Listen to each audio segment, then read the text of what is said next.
over there. This is not in front of the computer. Right. I think it says it's getting us ready for live. Give it a minute. It seems to have a smaller audience today.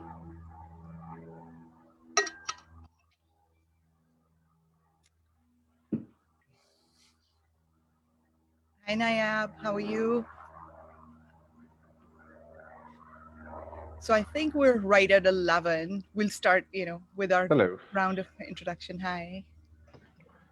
Thank you for joining. So why don't we go around the room? Dave, do you want to introduce yourself? Yeah, sure. Dave Owens. I am the chair of the Arts Advisory Committee. I serve also on the San Ramon Arts Foundation and a San Ramon resident. Thank you. Nayab, nice to meet you. Would you like to introduce yourself? Sure, Sabina. Thank you very much. My name is Nayab. I'm a finance professional. I just recently came into San Ramon. I was living in Cupertino for the last 1.5 years or so. And right now I'm working with a company called Resi360 as their CFO. And I'm also a managing director of another company, which is a company helping startups. So that's called Zena Ventures. And since I'm new in San Ramon, so I'll be happy to connect to you all. Awesome. Thank you for joining.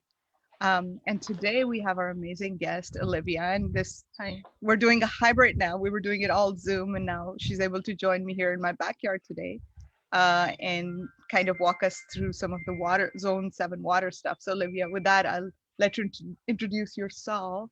Sure. Yes. Hi, everyone. So nice to meet you today. My name is Olivia Sanwong, and I'm president of our Zone 7 water agency, and we're the water wholesaler for the Tri-Valley region.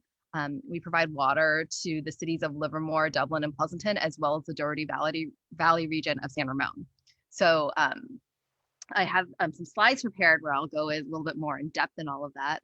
Are we ready to jump into the slides, or do you want to do a little bit more of an introduction? And I kind of, talking about water, I think that was one of the important issues to talk about as we're talking about water conservation. We're most likely, we will have a drought this year. It's actually been declared. We declared a drought, right? Yeah. And so that's an important part. Plus, just to double down on water. So we have two agencies that provide water to San Ramon. So half of San Ramon gets water from East Bay Mud, and which is considered non-Doherty Valley, and then Zone 7 is where Doherty Valley gets its water from. And so Olivia and I always have these conversations about water, what water looks like, conservation, as we're building housing, how do we plan for our water? How do we go to the legislature and make sure that, as they ask us to build more housing, we don't, leave the conversation about water aside? And then what does water look like? How does it taste? Everybody's very passionate about their water. So I figured, Olivia would be the perfect person to share some of this. And she's very knowledgeable. So I'm so excited to have you. Thank you. And bring some of our walk conversations to this forum as well. So we'll go through a presentation where Olivia will kind of share with us some of the things that Zone 7 does and make us a little bit smarter about Zone 7. Yeah. Yes. And then we'll do a little bit of Q&A. Yeah, and I have the slides only because water does actually become pretty complicated pretty fast. And I find that the slides just help to level set the conversation about water. But, thinking about our walks together, Sabina and I, my favorite question is, why does half of San Ramon have East Bay Mud and the other half have Zone 7? And I see we have one other person, so let's give them a chance to join us. Yeah. And while that person's joining, I'll answer that question. We have a few people coming on. Yeah. Line. So you can finish your thought, and then we'll have Eva and Patrick introduce themselves. Yes, so Sabina and I go on a lot of go on a lot of walks together. And one of the biggest questions is, why does half of San Ramon have East Bay Mud water and the other half have Zone 7 water? Through a partnership with DSRSD as the direct retailer for Doherty Valley. And when Doherty Valley was being developed, East Bay Mud voted not to provide water to that part of San Ramon. And so DSRSD went to Zone 7 and was able to do a trade agreement with another water agency in California. And that's how Doherty Valley was actually able to be developed, was through this agreement. And this is back in 2005, if you're looking for the timeline. Thank you for that. So we have Patrick and Eva. Would you like to quickly introduce yourselves? Yeah. Hi, I'm Patrick Vanier. I'm a resident of San Ramon. Been working with Sabina and Minnie on this call today for several months, as well as several years, helping Sabina on her campaign. I've lived in San Ramon for, I've lost count, 40 plus years. I grew up here, and I have 3 daughters and my wife, and we live here and enjoy San Ramon. And you are with the Santa Clara. With the Santa Clara County DA's office. I'm a prosecutor in Santa Clara County. Hey, Patrick, I have an important question for you. Real quick, I'm Olivia. And I grew up in Pleasanton, so I've been in the Tri-Valley region for a long time. So I have to ask which high school you went to. I went to Cal High. Okay, I'm Amador Valley High School. Okay. My wife teaches at Alisal Elementary, just down the street from Oh, Amador. okay. Yeah. Very nice. Yeah, I live right in downtown Pleasanton, so pretty close to Alisal. Oh, fantastic. Nice to meet you. Nice to meet you too. Hey, Eva. Hi, Sabina. Hi, everyone. Yeah, I'm Eva Harris. I'm a San Ramon resident. All my kids go to school or went to school. Some are still going. To Cal High is my last child there. She's a junior. And yeah, I basically am a volunteer wherever I can in San Ramon. I help Sabina and her communication team out and work with the garden community. So yeah, just here to participate. So share a little bit more about your volunteering the past few weeks. Oh, with the gardens, so the Crow Canyon Gardens and well, all the gardens in San Ramon, there's a group of us that just go out and beautify on the, whether it's Saturday, I can't make the Tuesday ones, but every Saturday we go, well, not every Saturday, about every third Saturday we go out. We pull weeds, we pour mulch, we haul all kinds of stuff in wheelbarrows and dump some of the garbage. And if you go to community, the North Garden, it's actually so much, it's prettier, it looks more organized, and we're not done yet. We're only maybe a quarter of the way there because it's a big space. But yeah, it looks really nice. And the intention is just to really get it to looking sharp and to keep it that way. So I was just going to put in a plug that if you want to volunteer, there's a City Lights program in San Ramon. You can sign up for that on our website, and you can volunteer for some of the things that are happening in San Ramon, whether you want to clean up or the farm, dust the, dust the, what is it, the tractor museum, or go pull weeds in Crow Canyon Gardens. And there's so many other opportunities to really get involved. And, as somebody who's a newcomer, NIAB might be, you might meet new residents as well. So thank you for sharing that, Eva. sure. Sure, that'd be great. Sabina, what is the website, if you may repeat? So if you go on the City of San Ramon's website, there's it's called City Lights Volunteer program. And if you don't find it, let me know. I'll also drop it in the chat or on my Facebook. So Perfect. Yeah. we just had Stephen join. Hi, Stephen. Thank you for joining. Hello. Hey, would you like to introduce yourself, or you're just listening in? Oh, can you hear me? Yeah, we can hear you. Oh, okay. Yeah, no, I'm just a longtime San Ramon resident, so just listening in. Thank you so much for joining. So we had a few people join after we started. Just wanted to let you know Olivia is here with me, and we're both sitting in our backyard because we're starting the hybrid. We're like, okay, slowly let's start going back in person. And I'm so looking forward to the time when we can gather at a local coffee shop or a local restaurant, and really go to the different neighborhoods to do this communication. So with that, I'm going to give it back to Olivia. Okay, great. Yeah, hi, I'm Olivia Sanwong. I did introduce myself earlier, but I'll just introduce myself once again. I'm president of Zone 7 Water Agency, and we're the water wholesaler for the Tri-Valley region, specifically Livermore, Pleasanton, Dublin, and the Doherty Valley region of San Ramon. I'm going to actually share some slides, and I'll talk a lot about what we do at Zone 7, as well as I have some slides specific to San Ramon as well. So you'll see that I'm logged in separately so that I can share my screen. Let's see. One thing. Just give me a second. I want to make this look better as a presentation.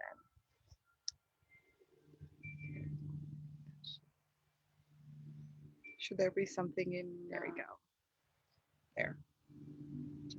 Just give me 1 second on the computer. We should have tried this. I should have tried this earlier, but that's okay. Okay, great. Okay, and I call this presentation Tri-Valley Water Supply and Demand. You know, a little bit about my background. I've done a lot of work within the field of economics. So certainly when thinking about water supply and demand, my brain goes to, you know, the supply and demand curves from Econ 101. So you might see that as I go through this presentation. And, you know, one of the big things I can say, you know, I joined Zone 7 Board of Directors in 2018. And one of the things I can say about any water agency in California is that, first of all, California has 1,200 mutual water agencies, and the majority of them actually tend to be very small, where the service is to less than 10,000 residents. At Zone 7, we have 250,000 residents and businesses that are our approximate number of customer base. So we're more of a mid-size agency. But when you can think about these 1,200 different agencies throughout California, it's, you know, these agencies are very separated, not completely connected in terms of having the intertie pipelines where you can move water from one agency to another. There's also a large number of California residents who are on well systems where they directly pump water from the ground.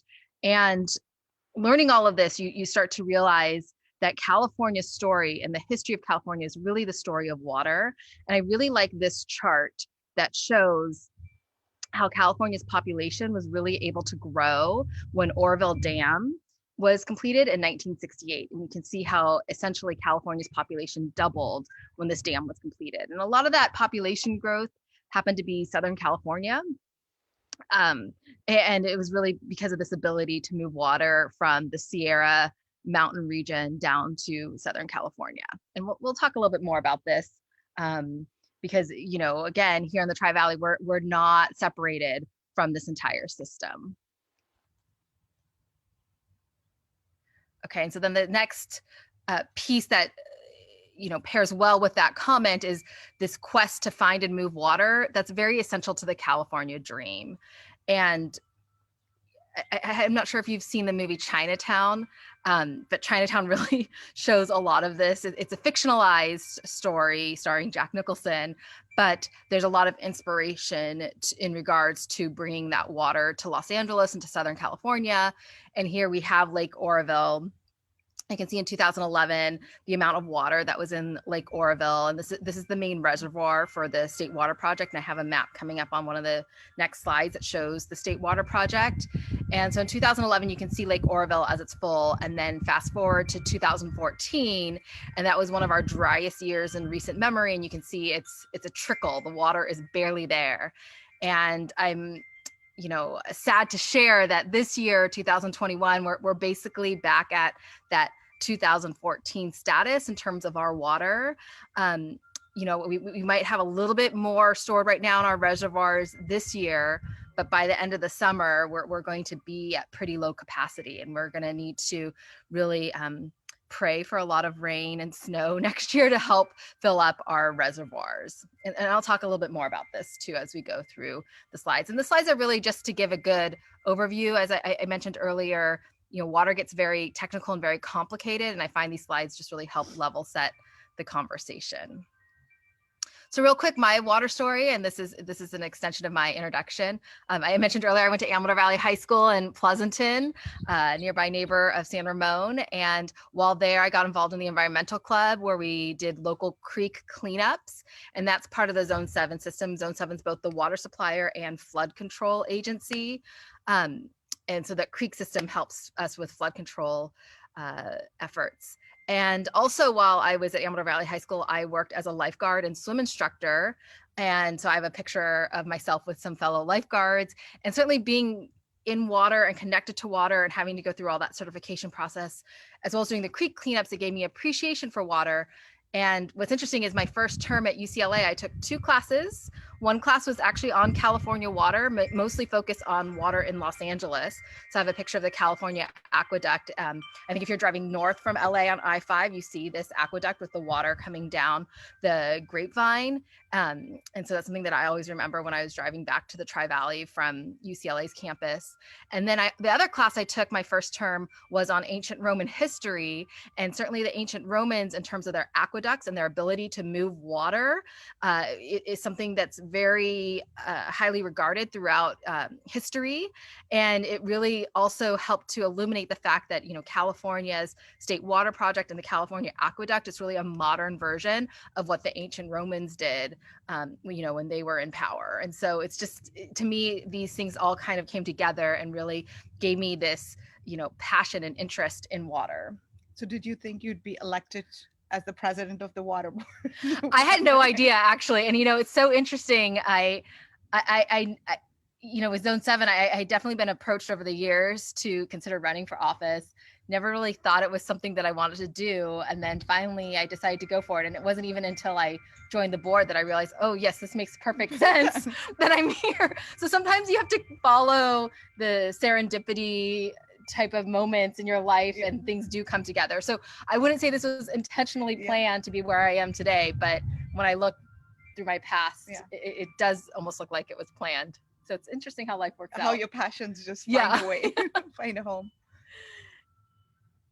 And so the last thing that I think is really cool to think about is, you know, the natural geology and natural like landscape of the Amador Livermore Valley era before modern development. And so we go back to the gold rush era, and that's approximately 1849 to 1865. And you can see, so you see there kind of in the middle, there was a huge lake that would form when there's a lot of rain. That lake approximately takes a place where the Stone Ridge Mall is located today, plus some of the surrounding areas. So there's also Hacienda Business Park nearby that also would be filled in naturally by this lake. And with that, you know, you know, so at Zone 7, we do both flood control and water supply. So when we do get a lot of rain, with that flood control, that's where that becomes important. And I always have an interesting philosophy. I'm a big fan of the movie Jurassic Park. And in Jurassic Park, there was a quote, "Life finds a way." I sort of extend that to think of nature finds a way. And so it's always important to know, you know, kind of the natural design of an area you're in. And the fact that this lake used to form when we would get a lot of rain, I think is really important to keep in mind when we're thinking about flood control. So while we've developed with the mall and the business park in Pleasanton, you know, it's important to know that there used to be this lake here, so that as we're thinking about flood control and these extremes, droughts and floods, which we do find ourselves at both extremes every now and then, you know, that's important to think about in regards to development and design. And I can share, you know, there's been a lot of research in terms of this extreme weather.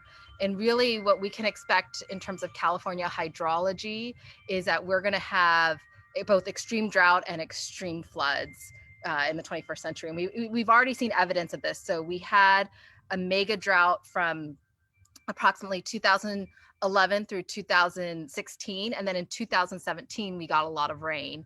I don't know if you would call it quite a mega flood, but it was quite a bit of rain to follow on a mega drought. So then we had a lot of erosion, a lot of trees would start to fall down. And it was, you know, a very interesting, almost like whiplash type of experience to have gone through this major drought and then get a whole bunch of rain right after. And that's likely to be the trend that we might see throughout this century. And so we need to keep that in mind as we, you know, move forward and, you know, discuss development in the Tri-Valley. And you know, the other thing I'll say in terms of elevation, Pleasanton is kind of at the bottom of the Tri-Valley. So all the water flows into Pleasanton.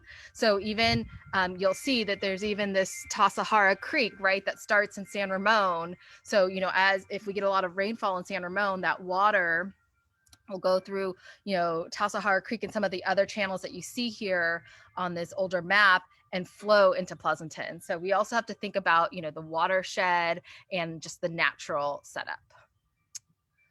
Okay, and then my last historical slide, and this one I really love. So, you know, when talking about water in the Bay Area, you have to include a conversation about San Francisco. San Francisco water, it's the story of California might be water, and the story of San Francisco certainly is also water. And San Francisco, through the Spring Valley Water Company, actually owned quite a bit of land where Pleasanton is, because Pleasanton has a deep groundwater basin. And also at one point in 1912, this picture here that you see, this map, there's a proposal, and this was before the O'Shaughnessy Dam in Hetch Hetchy was constructed. San Francisco actually wanted to flood the Tri-Valley and make this the reservoir for San Francisco drinking water. I don't think this was something that really caught on or was a major part of the conversation, but this map does exist, and that was a proposal that was made back in 1912. And what's so interesting, so I also like to include this picture of the first California state quarter from 2005, and it includes a picture of John Muir. And John Muir started the Sierra Club to protest the filling in of Hetch Hetchy right near Yosemite Valley. John Muir did not want Hetch Hetchy to be filled in, and this was such a source of controversy. And you know what? Hetch Hetchy today continues to be a source of controversy.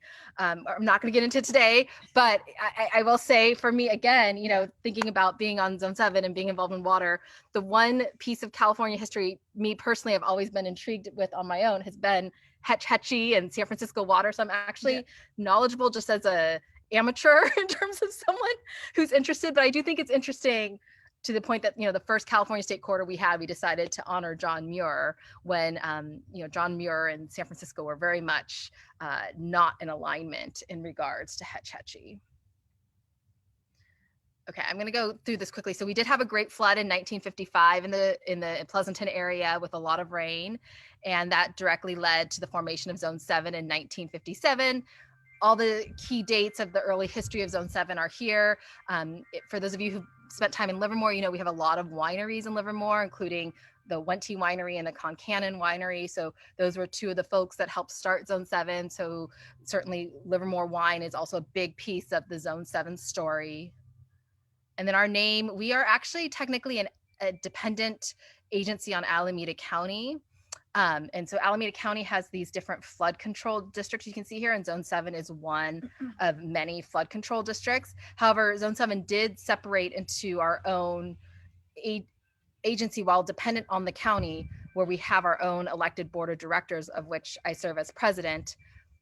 But what's interesting, through that Dublin San Ramon Services DSRSD agreement for the Doherty Valley region, so we do provide water through that avenue. However, Doherty Valley residents cannot vote for Zone 7 directors because of the county situation. And I think this is something we see a lot in terms of Alameda and Contra Costa County. I don't think we're going to get to the details today, but just let you know, this also happens in regards to water supply, and happy to have another conversation about this another day. So the quick summary of Zone 7, we're really focused on water quality, water reliability, and flood protection. Today, I'm going to spend most of the time on water reliability, and that's planning for droughts.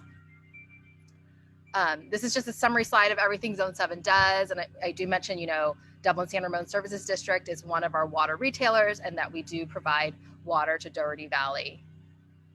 And this is my favorite slide. So I did get my undergraduate degree in applied mathematics. And so I've spent a lot of time in a lot of my career thinking about forecasting and predictive models. And, at Zone 7, we plan for droughts and floods. But as anyone who works in the field of forecasting and predictive analytics, it's actually very difficult to forecast the future. No one has a perfect crystal ball. And in terms of weather is actually typically the area that's studied and where there's been a lot of investment, in satellites and in modeling to try to figure out, where to try to forecast the weather, yet we still don't always get it perfect. And so on the left, there's a great cartoon picture. We can be pretty confident what's going to happen tomorrow in terms of weather, but when you go out 5 days, anything can happen. And it really has to do with that butterfly effect, which I visualize here on the right. And, thinking a little bit about chaos theory. So again, this is another conversation we can have, but this is an area where I've actually spent a lot of my career in, is thinking about these predictive analytics. So really we're getting into the water supply piece. And so this is for the entire Tri-Valley, including Doherty Valley.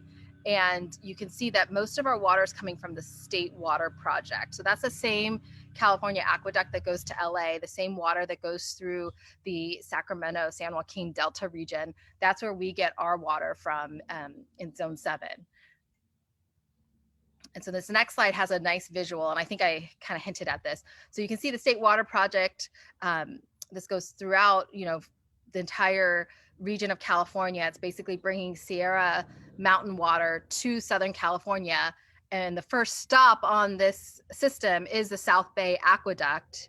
And the South Bay Aqueduct serves Zone 7 Water Agency here, and also continues down to Fremont and Silicon Valley. So we share the South Bay Aqueduct across 3 water agencies. And I think a lot of people don't realize that a pretty significant portion of the Bay Area is on the same system as Southern California. Okay. And so earlier I mentioned how we have this really great groundwater basin in Pleasanton because that's where all the water would collect. And it also, we have a geological system where the groundwater basin goes pretty deep into the ground, and we're able to naturally pump water. You can see this is a great graph. So from 1900 to about 1962, we had all this natural water in the groundwater basin that we were able to pump. And this is one reason why San Francisco, through the Spring Valley Water Agency, was also in Pleasanton pumping water from the ground. And it is pretty available until we get to about 1962. And you may recall, we had that flood in 1955. Zone 7's formed in 1957. Right about 1962 is also when the State Water Project was formed with that aqueduct. And so that's when Zone 7 was formed, decided to join the State Water Project. And then we did what's called artificial recharge, where we take surface water from the State Water Project and inject it into the groundwater basin below Pleasanton. And that's where we store water for dry years, such as this year, 2021, where we're able to then pump water from the ground to help, provide the water reliability that we've guaranteed to our service area. So where exactly in Pleasanton is that? So has anyone here been near Shadow Cliffs Regional Park? It's part of the East Bay Regional Park system. And there's Stanley Boulevard between Pleasanton and Livermore. If you're driving down Stanley Boulevard, you might see that there's the big Vulcan mining site. So there's some mining that happens there. That's the deepest part of the groundwater basin. And so it's interesting. So we have mining, and then underneath there is where a lot of the water is stored. Next time on my bike ride, I'll look for it. Yes. No, it's fascinating how all these things piece together. And we have really great maps about this too at Zone 7. I don't have them queued up in these slides, but it's actually been kind of fun to study the maps. Again, I didn't realize I was so into this until I joined the board. So again, sometimes these things do happen. And then I'll mention this since it's here on the slide, and it's also very important. So when we were in the last drought in 2014, then Governor Jerry Brown really pushed forward this program, the Sustainable Groundwater Management Act, SGMA. And Zone 7 is the lead agency for the Livermore-Amador Valley groundwater basin.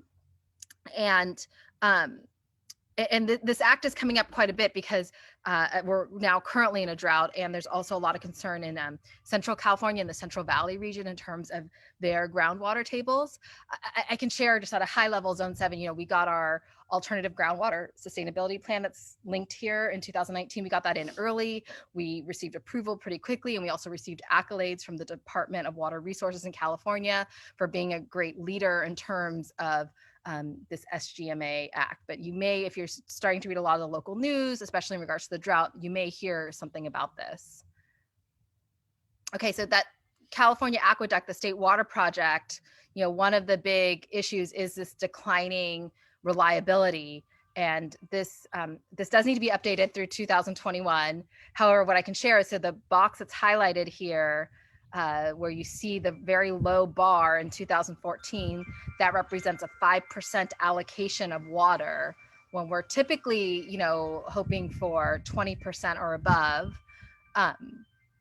And that 5% was in 2014, and that was a very low amount, and it made it very difficult to provide the reliability to our service area. 2021, we've got 5% again.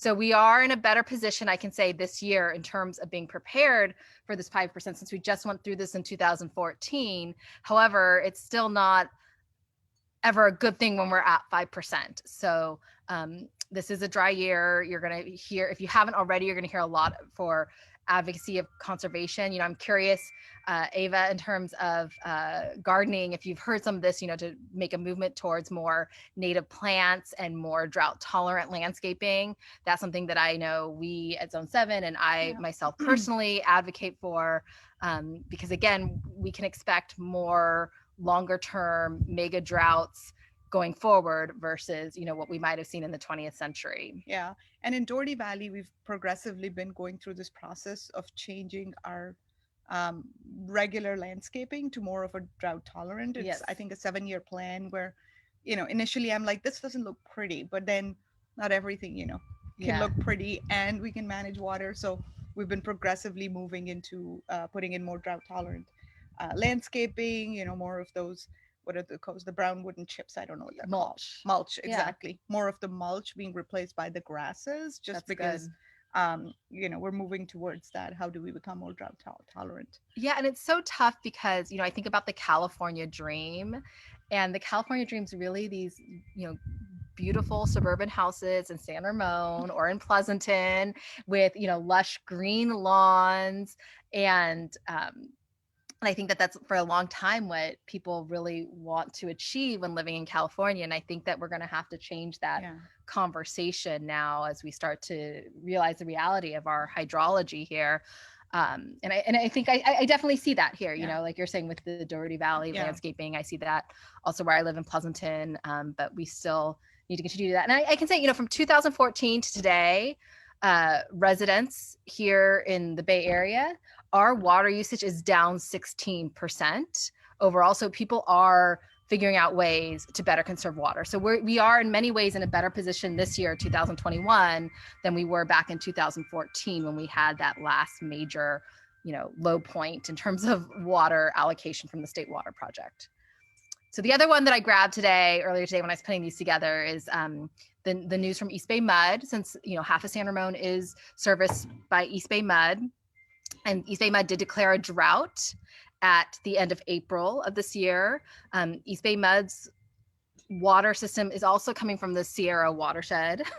So they're asking for a voluntary 10% demand reduction. You'll see here, there's some tips to do more drought tolerant landscaping and some other ideas for doing this 10% reduction. So you'll see that it doesn't really matter which water agency you might be getting water from. We're all in the same state. And so I think this is something that you'll see across water agencies. I see this also with San Francisco Public Utilities Commission with Hetch Hetchy. They're also down in terms of their water supply and are also advocating for water conservation. So it's going to be a similar message everywhere. We simply don't have, the water that we historically had in the 20th century. And so then the last final slides, because this is water supply and demand, as I mentioned, I made this more of an economics focus. So in terms of demand, that really comes from the population here in the Tri-Valley. And you'll see, how the population is projected to grow. I have compared 2019 to the projection of 2040. We're actually in the process of doing we actually just approved this last Wednesday, our urban water management plan. And so these might be a little bit updated, but I just haven't gone in and updated the slides. More people generally means more water demand. However, we're seeing with a lot of the newer residential construction, there's fewer, suburban homes with lush green lawns and more of the multifamily housing that tends to be very water efficient. Sabina and I were just walking around downtown Livermore, and we saw some of the plans for the downtown Livermore housing project proposal. And they even showed some garden areas that's going to do a stormwater capture plan to try to keep water from storms within their system. And I think that that's another trend that we're going to see with newer construction. I will share Zone 7, we do not have land use authority. That comes from the city councils. So cities really determine that level of growth, and we at Zone 7 just share whether or not we can, achieve what water we can deliver for that. And we're getting a lot from the state, right? We are getting pressure to build more housing, and it's like, how do we build housing which is sustainable as well, right? Where we Yes. don't end up with all this housing and then nobody's talking about water. And that was an interesting conversation with the legislature, you know, as I was asking those questions, all these bills coming down forcing cities to build more housing, but is anybody looking at the water infrastructure? And the answer was no. So I think that's something we need to continue to advocate to make sure the legislature, California legislature, is looking at it. And I'm grateful for all the conversations we have, because then I'm able to directly ask some of those questions. I'm like, well, my friend at Zone 7 says this is where we are at. Yeah. And, you know, how are we, as we're planning this, as we're rolling this out, how are you baking in the water shortage or not? And planning for that. planning Yeah. for that. So And I think it's a worthy conversation. Yeah. And, you know, I think Zone 7, we're part of this Association of California Water Agencies, which is very similar to the California League of Cities, but Yeah. for water agencies up and down and throughout the state. And so we certainly also will advocate for, you know, the legislature and for our government officials to consider water as a key component, and that's one of the best things that we can do. Yeah. But it is true, you know, people get into office from so many different angles, and I do find that not a lot of, you know, people with experience and knowledge of water end up making it into the higher levels of office here in California, which, you know, could be helpful. Yeah, and I think that's, you know, something which is good to understand in some of these community conversations I've been having, is that I don't do all of this, right? Yes. We have a group of other electeds that are looking out for certain things in our region, and for water, we're so grateful that you're there and, you know, really keeping an eye on things and making sure you're educating those of us that are on the council level, making some of those decisions to become smarter about this. So yeah, it becomes complicated. You know, I've been thinking about this a lot. So, you know, we have all the different cities, but then I find, you know, with East Bay Med and with Zone 7 and even with DSRSD, we have what's called special districts. And California has a lot of special districts. And you'll find that a lot of the larger infrastructure projects, you know, like the large multi-million-dollar water plants, for example, I know we just approved around 140 million for one of our water plants to treat the water. You know, you have to have it in the special district that combines a number of cities. It's almost impossible for one city to run its own water district. I think San Francisco is one of the few cities that has that, and it's San Francisco. I'm not going to get into all that history right now. So, you know, but then you start to get this like separation, because you get all these people with experience at this local city level, but then they're not as always involved in special districts. And so that's why it's good to have friendships and partnerships like this and these conversations so that we can start to talk about these things. And then I'm also the city council's liaison to the Dublin San Ramon district. So that helps. Yes. And we do have a lot of liaison meetings. I know at one point we got to be in the same meeting together and we were surprised to see each other that day, and it was really exciting. So real quick, the last couple slides are some of the data charts where, you know, we try to reconcile that supply and demand to plan for when there's, you know, a typical water year. So you can see here, I think it's like the third one where it says Table A allocation. That Table A allocation is what we get from the State Water Project. So like I said, we had 5% this year. But you can see, you know, as we're planning, we typically plan for some of the different levels, but in 2019, we actually got 75% allocation. And so when we do that, you know, we can do some different things where we can send water down to Kern County. There's this Kern County water bank system, and we can store water there so that when there's a dry year like this year, we can then do a transfer. In fact, recently in the local news, you might have seen Zone 7, we voted to do one of these water transfers with the Mojave Water District in Southern California. And we were able to get water for this summer for our region so that we can provide that reliability that we're trying to provide. And we were able to do that because we had sent water in 2019 and in some of these excess water years to Kern County. And so that's how we're able to do some of those transfers. And so this also sort of highlights that the storage. So Semi-Tropic and Coelho, those are the storage, the Kern County water banks. Okay, and then this is it, you know, but wait, how does water get to our faucet? So we're just the wholesaler. So we sell, you know, a lot of water to Dublin San Ramon Services District, for example, and then Dublin San Ramon Service District then does all the water connections to your individual residents. And so I end here because, you know, we sell the water to the retailers, and then they're responsible for bringing that to your homes and to your faucets. And so this shows our service area, and you can see, you know, the purple portion in Contra Costa County, that's the Doherty Valley region. And so this is where I typically end my presentation, because this is where, you know, the Zone 7 responsibility ends. But of course, you know, being here today with you and to have these conversations is very important. So now we can do Q&A or any other types of conversations that you'd like. Yeah, thank you so much. That was so informative. If you want to stop sharing, we can probably get everybody on the screen again. And any questions, anybody? I learned a lot. Yeah, I've got a small question, Olivia. So how about, do we have any statistics about what do you call, how much water do we normally receive during flooding season or during rainy season? How much is, you know, being lost? How much is being preserved? How much is being, you know, used in different ways? So maybe some kind of statistics around that. So one of the slides that I showed earlier, one of those table slides, had that. So in 2019, we had 75% allocation. So that was just 2 years ago. And that was actually a lot of water. And typically when we have too much water, when the groundwater basin's full, that's when we have to then send the water to Kern County to store for years, like this year, 2021, just 2 years after. And there is a cost to that when we do send water and we do store it in Kern County. That 75% though isn't typical. I think when we do typical, we hope for about 49%. That's kind of the sweet spot where we don't have to spend a lot of money to store the water in Kern County, and we get enough to provide the reliability that we want. The year before, 2018, I think it said 20%. Yeah. But then, as I said, in 2014 and this year, we were at 5%.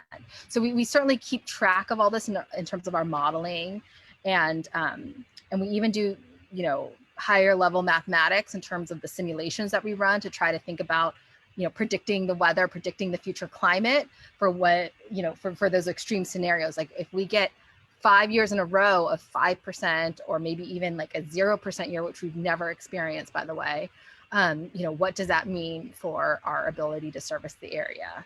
And so that's why that groundwater basin that I showed is so important, because that's where we can then, that's like our savings bank. That's where we can store water locally. We control that groundwater basin. We have the ability to pump as needed from the groundwater basin. And so that's really, you know, one of the key things that we have here at Zone 7.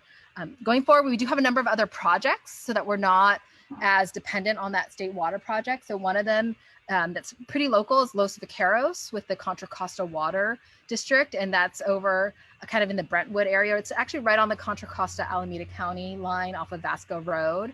And so that's one that we're actually, part of that project is going to have an intertie connection between Zone 7 and East Bay Mud. And so that could help, you know, in emergency situations. So I hope that answers your question, but maybe. Yeah, okay. I think we planned this where you wouldn't be directly in the sun. And I know, now the sun's right here. If you want to get in a little bit in the shade, so you're not. Yeah, there you go. More vitamin D being produced. Just see what my volume is looking like. Can you hear? Anybody else have any question?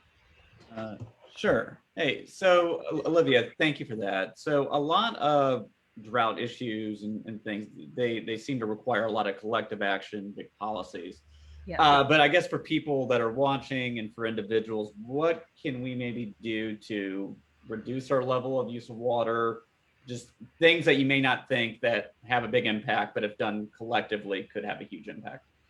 Yeah, that's my favorite question. The number one thing that we can do is fix water leaks. Water leaks do account for a pretty significant portion of water usage. And I know the city of Pleasanton, which is my water retailer, will come to people's houses and also help identify some of the water leaks and or give tools. There's a little tablet you can use to try to detect water leaks within your system. I think. And I mean, I have a personal story around it, because when I moved into my house, my water bill was like $700. And I'm like, wait, what just happened here? And so I called them up. They came over and they well, actually, first they sent me the kit. And they're like, okay, try dropping this kit in all your toilets and see if it turns blue. Then there's a leak. And sure enough, there was, you know, it turned blue. And it was really cool. You know, they just sent it in. And then I got it fixed. And it went down to like maybe 200, which was still less because I was watering my garden. Sure. But but that was, I'm like, I have never seen a $700 bill before. Yep. And so, yeah, that was bad. But they're really, I mean, you can call any of the agencies, East Bay Mud, if you're in my part of town, or in Doherty Valley, Zone 7, and they're very good about coming and checking and seeing, you know, if there is something that needs to be looked at, and kind of help you out there. Yeah. And we recognize that that's the number one thing that homeowners and business owners can do. The number two thing, you know, you can start to think about, you know, when you turn on the shower and you're waiting for it to get hot, you could put a bucket underneath the shower head and save that water, and then use that to water some of your plants. You can also do that. You can put a dish pan in the kitchen sink, and some of the extra water when you're washing dishes can also be saved there, and you can use that to water plants. And I've actually been trying this to experiment with it, and I discovered, you know, having the dish pan, catching the extra water, and then putting it into a pitcher, then the pitcher makes it very easy for me to go and water some of my house plants. So that's another thing that I've been experimenting with it, and I think every little bit, every drop helps. And then the third one, again, it's thinking about those green lawns and thinking about the drought tolerant landscaping. I know that we have a rebate program at Zone 7, and then I know all of our retailers, DSRSD, City of Pleasanton, City of Livermore, have rebate programs and other incentive programs to change the landscaping. And I think East Bay Mud also has the same thing. I believe it was on that slide that I had actually captured. And I think the other thing is the smart, what is it for your smart lawn? meter? The smart meter, Yes. you know, putting in some of those, not the smart meter, but the sprinkler, the smart sprinkler thing, which basically adjusts itself to, you know, when you need more water or when you don't need. I've heard that really helps, and you can get a rebate if you have one of those as well. We've installed those. Yes. And I've heard they're fairly easy to install, which is on my bucket list. Yeah, and there's also, you know, water efficient washing machines and dishwashers. Again, with a lot of the newer construction and also newer appliances, if you bought one in the past couple of years, it's probably already water efficient.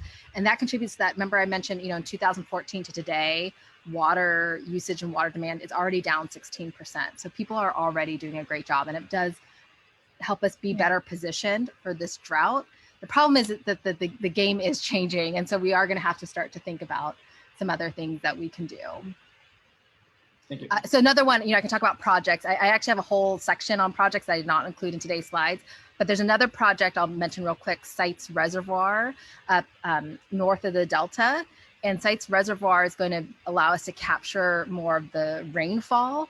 You might have heard of some of the atmospheric rivers that we keep on seeing happen in terms of our hydrology and our climate here in Northern California. And what that means, you know, one of the examples of what that means is instead of getting a lot of snow in the Sierra Mountains, we might get more rainfall. And so what this Sites Reservoir is going to do is going to allow us to capture more of that rainfall and store it. And so Zone 7 is very much a big part of this project. And so that project should actually come online in about 10 years. And so that's something else that's going to help us, you know, as we think about the, you know, next 100 years, is to be able to capture that rainfall, recognizing that the weather patterns are changing. Yeah. And then recycle water is a big one, right? So that's the other big initially one. There was, you know, people were just hesitant, but our recycled water is so clean from my understanding. That, you know, some folks on the East Bay Mud told me, they're like, we drank that water just to prove that this water is really clean. Yes. So I heard a great phrase from the mayor of Los Angeles about that, from showers to flowers. So I want to start using that more. Maybe my next iteration of the slide deck will have showers to flowers. Thank you. Awesome. So I think if nobody else has any questions, we'll wrap it up. But so I had one question. Yes, go ahead, please. Can you just comment on like seismic planning intertwined with storage and everything?